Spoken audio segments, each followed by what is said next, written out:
Class.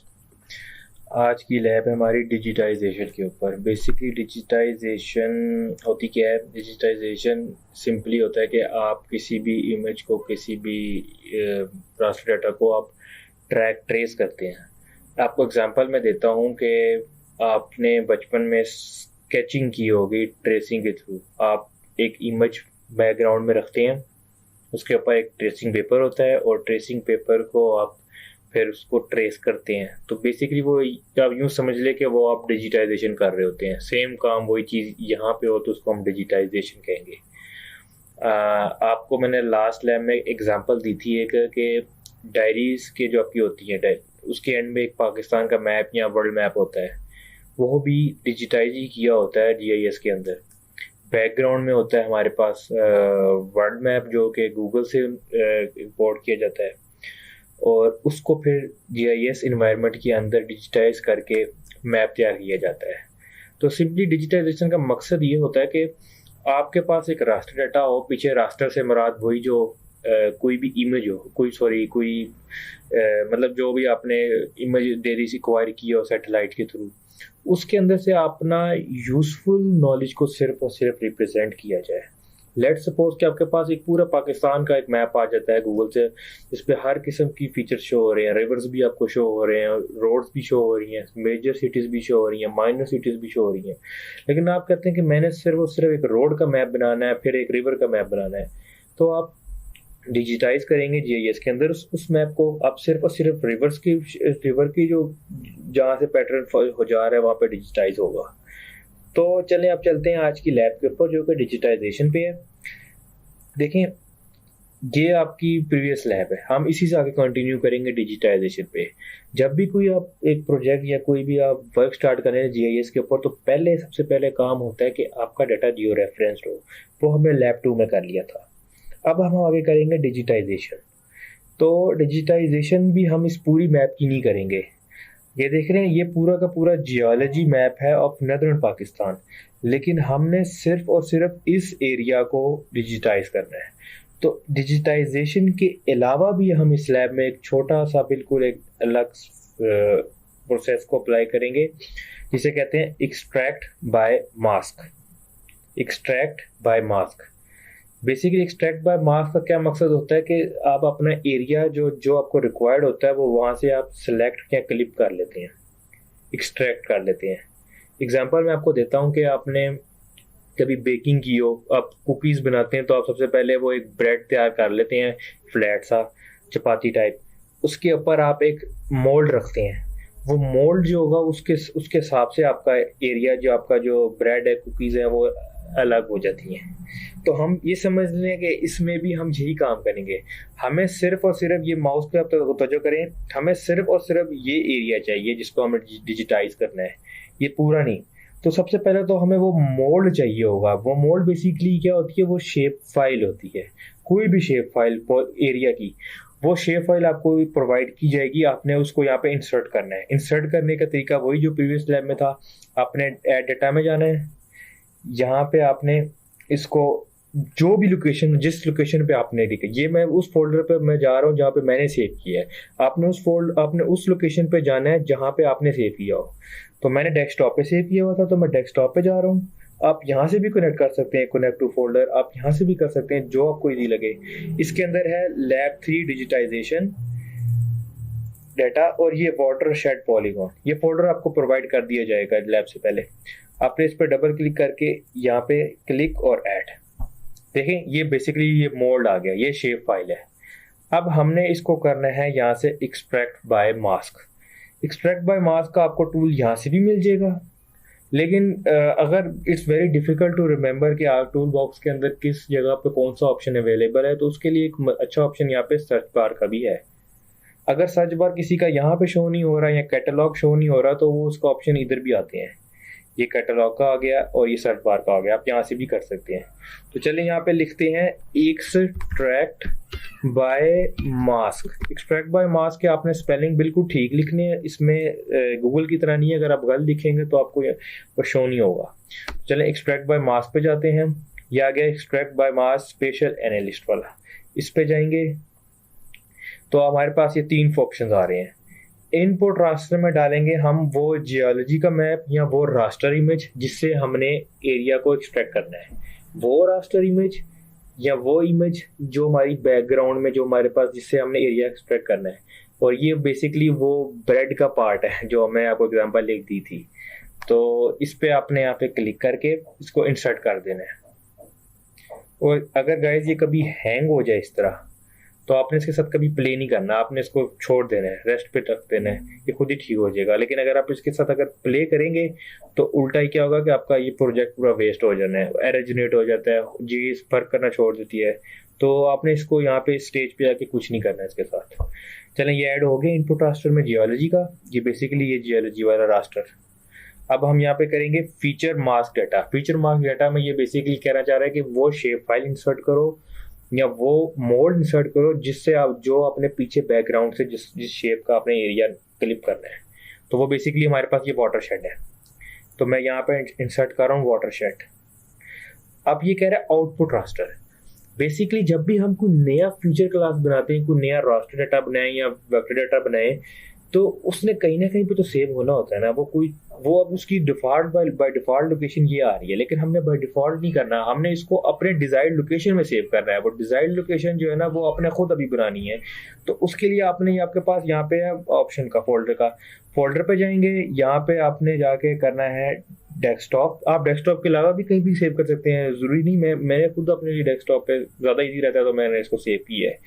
यहाँ पे ये फोल्डर का ऑप्शन, न्यू फोल्डर। अब बना दें यहाँ पे लैब 3। इसके अंदर मजीद आप एक फोल्डर बना लें, इसका आप रख दें नाम एक्सट्रैक्ट बाय मास्क, और यहाँ पे आपने इसको नेम देना है। अब जब भी आप किसी रास्टर डाटा को या वेक्टर डाटा को इस टूल के अंदर जब आप नेम दे रहे हो, ये नेम देना कंपलसरी है, तो उसके कुछ प्रोटोकॉल्स हैं। प्रोटोकॉल्स क्या है कि जो वर्ड है वो 12 to 13 अल्फाबेट से लॉन्गर ना हो। लॉन्गर हो तो समटाइम या मोस्टली रिजल्ट जनरेट ही नहीं होता है, एरर आ जाता है। तो इसी का अपना ख्याल रखना है कि 12 to 13 वर्ड्स का अल्फाबेट्स का ही हो। और दूसरा, आपने इसमें स्पेस नहीं देनी। स्पेस के लिए ये वाला यूज होता है, ये गौर कीजिएगा इस जगह पे, ये वर्ड। तो मैं अब इसका नाम रखता हूँ शॉर्ट में EXT, स्पेस के लिए मैंने यूज किया MSK, सेव, और आपने ओके करते रहे। अब ये बैकग्राउंड में रन हो रहा है, इसको वेट थोड़ा कर लेते हैं इसके लिए।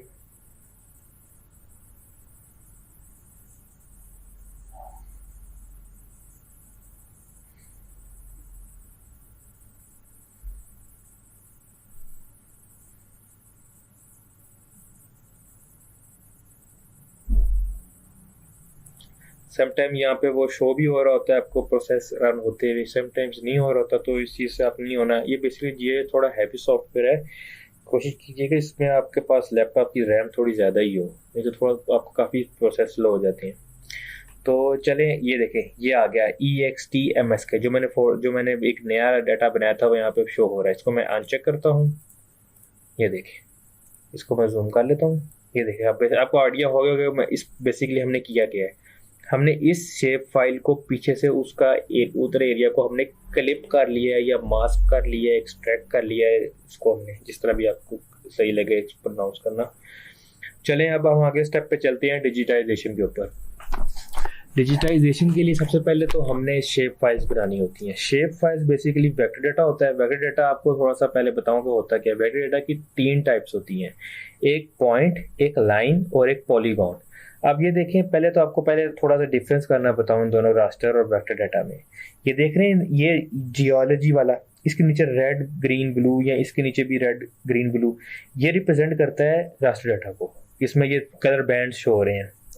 और ये जो हमारे पास वाटर शेड, इसके नीचे देखें ये बॉक्स बना हुआ है, ये बॉक्स शो करता है कि ये वेक्टर डाटा है। लेकिन वेक्टर डाटा कौन से टाइप का है? ये है पॉलीगॉन, मतलब बॉक्स मीन पॉलीगॉन। पॉलीगॉन होता है जब हमारे किसी एरिया को डिजिटाइज करना हो तो उसके लिए हम पॉलीगॉन फीचर को यूज करते हैं। अब ये स्ट्रीम है, इसके नीचे लाइन शो हो रही है, इसका मतलब है कि लाइन शेप फाइल है। अब यहाँ पे पॉइंट वाली नहीं है, लेकिन लेट्स सपोज यहाँ पे अगर पॉइंट शो हो रहा होता है तो इंडिकेट करता है कि ये पॉइंट शेप फाइल है। पॉइंट शेप फाइल का मकसद क्या होता है कि आपने लेट्स सपोज कि किसी आपने सिर्फ और सिर्फ किसी वेल को डिजिटाइज करना है, आपने सिटीज़ को डिजिटाइज करना है, तो आपके लिए उस पॉइंट फीचर जो होता है इनफ होता है। लेकिन अगर आपने रोड्स को, रिवर्स को या किसी और फॉल्ट लाइंस को आपने डिजिटाइज करना है तो फिर आप लाइन फीचर को यूज़ करते हैं। और लेकिन अगर आपने किसी एरिया को डिजिटाइज करना है, एरिया, तो वो होगा पॉलीगॉन। अब हमने क्या करना है, हमने जियोलॉजी को डिजिटाइज करना है। जियोलॉजी ये एक एरिया है, ये लाइन नहीं है, ये पॉइंट नहीं है, एक एरिया है। तो जो हम बनाएंगे इस लैब के अंदर शेप फाइल्स, वो होंगी पॉलीगॉन शेप फाइल्स। तो अब आप पॉलीगॉन शेप फाइल कैसे बनाते हैं वो देखते हैं। आपने जाना है कैटलॉग में। अब यहाँ पे आपने जिस फोल्डर के अंदर भी आपने वो शेप फाइल्स बनानी है, आपने उस फोल्डर पे जाना है। मैं उसी फोल्डर में जा रहा हूँ जिसमें मैंने वो प्रोजेक्ट सेव किया था लैब 3 का, वो था डेस्कटॉप में। यहाँ पे ये लैब 3, तो इसके अंदर मैं इस पे आपने लैब 3 के ऊपर राइट क्लिक करना है, न्यू, और यहाँ पे मैं अभी फिलहाल एक फोल्डर बना रहा हूँ। मैं आप कोशिश कीजिएगा कि हर शेप फाइल के लिए डिफरेंट फोल्डर बनाएं। आप एक ही फोल्डर में भी सेव कर सकते हैं, उसमें कोई नुकसान नहीं है। अलग फोल्डर्स में बनाएंगे तो आपका ज़्यादा काम नीट, क्लीन और आपको समझ भी आएगी कि आप कर क्या रहे हैं। मोस्टली होता है कि आपसे एक गलत शेप फाइल बन गई है ना, और वो आपको कंफ्यूज करती है, आप कहते हैं मैंने इसको डिलीट करना है। जब वो सारी की सारी आप जब उसको जब फोल्डर्स में जाएंगे तो आपको डाटा मिक्स हुआ पड़ा होगा, आपको पता नहीं लगेगा कि आप वो शेप फाइल कौन सी है और ये शेप फाइल कौन सी है। लेकिन अगर वो फोल्डर में पड़ी हो तो फोल्डर्स पूरा आप फोल्डर ही आप डिलीट कर दें तो आपकी शेप फाइल डिलीट हो जाती है। तो बेहतर होता है कि आप डिफरेंट फोल्डर्स में बनाएं, लेकिन ये नेसेसरी नहीं है, आप एक में भी बना सकते हैं, उससे भी कुछ फर्क नहीं पड़ेगा। तो चलिए मैं बनाता हूँ न्यू फोल्डर, इसको नाम मैं देता हूँ Geo1। इसमें कोई प्रोटोकॉल नहीं है, ये जस्ट फोल्डर के नेम है। आप इसमें स्पेस भी दे सकते हैं और जितने अल्फाबेट्स ऐड करना हो। अब मैं एक और फोल्डर बनाता हूँ Geo2। बेसिकली सॉरी, मैंने फोल्डर यहाँ पे बना दिया, इसको मैं यहाँ से डिलीट कर देता हूँ, ठीक है। अब इसमें जाते हैं इधर फोल्डर Geo2, एक और जो बनाते हैं Geo3। इसी तरह आपने करके 7 फोल्डर्स बना लेने हैं अपने जो भी लोकेशन के अंदर। 7 फोल्डर्स क्यों? क्योंकि हमने 7 शेप फाइल्स बनानी है। 7 शेप फाइल्स क्यों बनानी है? क्योंकि हमारे पास 7 जियोलॉजीज हैं। आप एक शेप फाइल से भी बना सकते हैं, उससे भी कोई फर्क नहीं पड़ेगा आप, लेकिन इस लैब में आपने 7 डिफरेंट शेप फाइल से हर जियोलॉजी को डिफरेंट डिजिटाइज करना है। अच्छा, अब आपने जब ये 7 फोल्डर्स बना लिए, मैं सिर्फ 3 ही बना रहा हूँ, आपने यहाँ पे 7 फोल्डर्स बना लेने हैं। सबसे पहले हम बनाएंगे अब जियोलॉजी 1 फोल्डर के अंदर एक जियोलॉजी 1 की शेप फाइल। उसके लिए इस पर राइट क्लिक करके आपने न्यू में जाना है। यहाँ पे आ रहा है शेप फाइल, आपने शेप फाइल पे क्लिक करना है। यहाँ पे नेम, अब यहाँ पे अपने नेम का देते हुए प्रोटोकॉल को ख्याल रखना है, not greater than 12 to 13 alphabets, और स्पेस भी ना हो इसके अंदर। तो नेम मैं इसका रखता हूँ जियो, स्पेस के लिए मैंने ये यूज किया 1। अब फीचर टाइप में जाना है, वो पूछ रहा है आपने किस किस्म की शेप फाइल बनानी है, आपने पॉइंट बनानी है, पॉलीलाइन बनानी है, पॉलीगॉन बनानी है। हमारा किससे कंसर्न है? पॉलीगॉन से, तो हम पॉलीगॉन सेलेक्ट करेंगे। अब यहाँ पे वो कह रहा है अननोन कोऑर्डिनेट सिस्टम, हमें से कोऑर्डिनेट सिस्टम असाइन करना होगा। बेसिकली कोऑर्डिनेट सिस्टम क्या है कि जो सॉफ्टवेयर डेवलपर्स हैं इन्होंने हर रीजन के लिए एक कोऑर्डिनेट सिस्टम असाइन किया है, वो सिर्फ उसी पर्टिकुलर एरिया को सूट करता है। तो जो पाकिस्तान के लिए सबसे मोस्ट सूटेबल है वो है WGS 1984। वो उसकी लोकेशन कौन सी है, उसके लिए आपको जाना पड़ेगा एडिट में। यहाँ पे है जियोग्राफिक कोऑर्डिनेट सिस्टम, आपने जियोग्राफिक कोऑर्डिनेट सिस्टम में जाना है। इसके बाद आपने जाना है वर्ल्ड में जाके आपने ये इधर होगा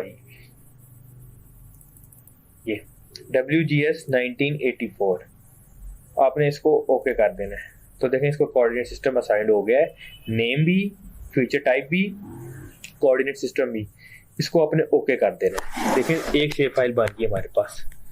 अब आपने क्या करना है कि इसको डिजिटाइज करना है। डिजिटाइज करने के लिए आपने इस जगह पे राइट क्लिक करना है, तो आपके पास ये बार ओपन हो जाएगा। आपने इस एडिटर बार को ओपन कर देना है। चलिए मैं इसको अनचेक करके दोबारा आपके लिए ओपन करता हूँ एडिटर बार। तो आपके पास इस तरह का टैब आ जाएगा। आपके पास ये इधर भी हो सकता है, आप इसे ड्रैग करके इधर ऊपर ले आइएगा। इसमें एडिटर का ऑप्शन होगा, आपने स्टार्ट एडिटिंग करना है, Geo1 ओके।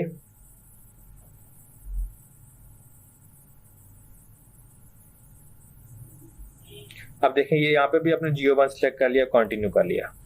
अब देखें ये आपके सामने एक क्रिएट फीचर टाइप का ऑप्शन शो हो गया। सम टाइम ये नहीं भी शो होता, किसी किसी स्टूडेंट का नहीं शो हो रहा होगा, तो उसके लिए भी ये आप इधर ऑप्शन है, यहाँ पे चले जाए क्रिएट फीचर, एडिटर बार में ही क्रिएट फीचर का ऑप्शन है।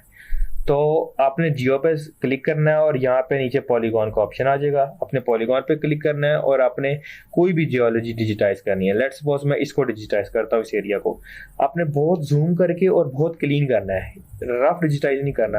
आपने यहाँ पे क्लिक करके ना वर्टिसेस ऐड करने शुरू कर देने हैं। अब वन बाय वन, अब ये मैं बहुत रफ कर रहा हूँ। एक चीज़ का आपने ख्याल रखना है कि आपने जैसी डिजिटाइज कर लिया, आपने इसको मतलब आपने एक दूसरे को डबल क्लिक नहीं करना जब तक आपका ये पूरा कंप्लीट लूप ना हो जाए।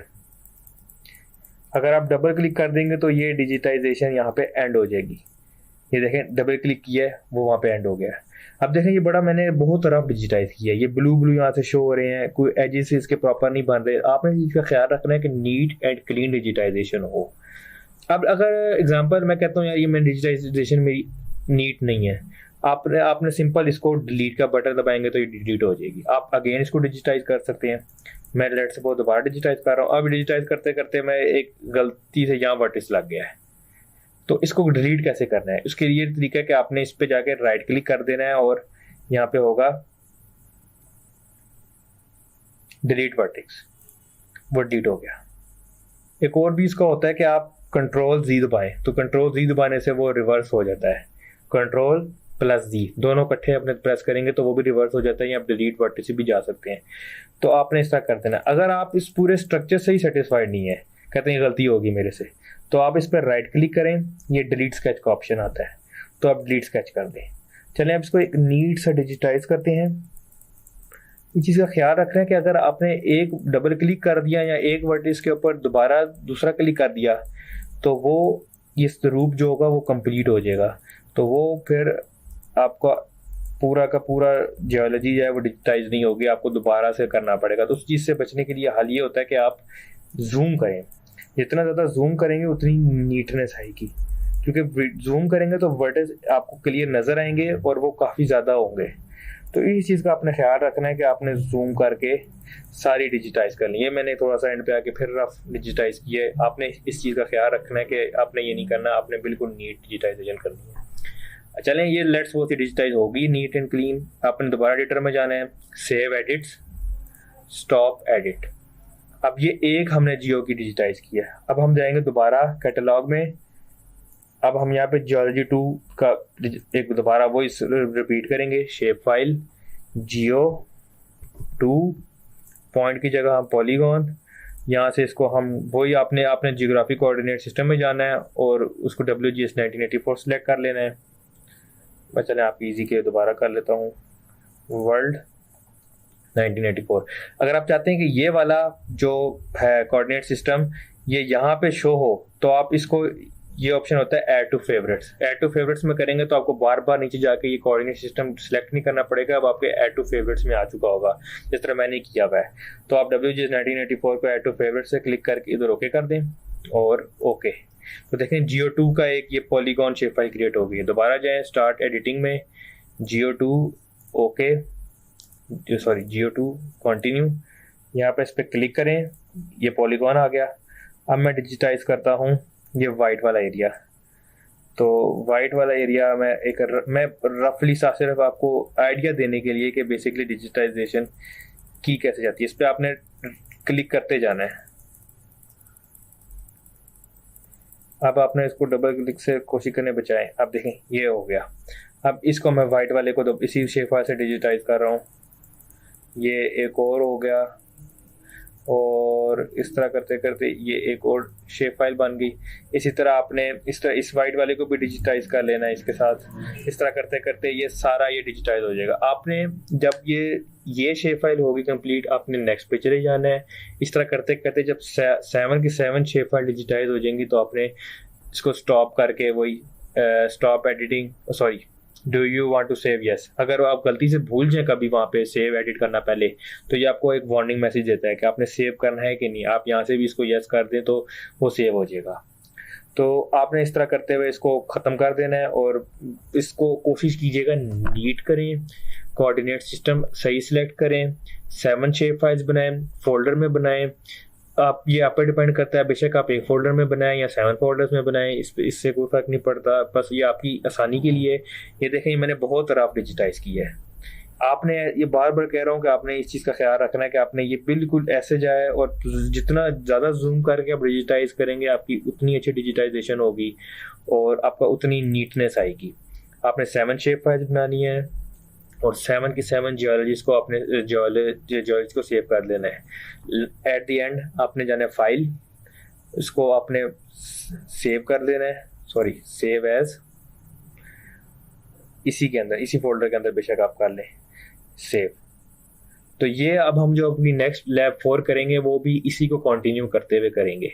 तो आपने ये प्रोजेक्ट भी सेव रखना है और जितनी अच्छी डिजिटाइजेशन होगी, जितनी नीट डिजिटाइजेशन होगी, उतना ही अच्छा इम्प्रेशन जाता है।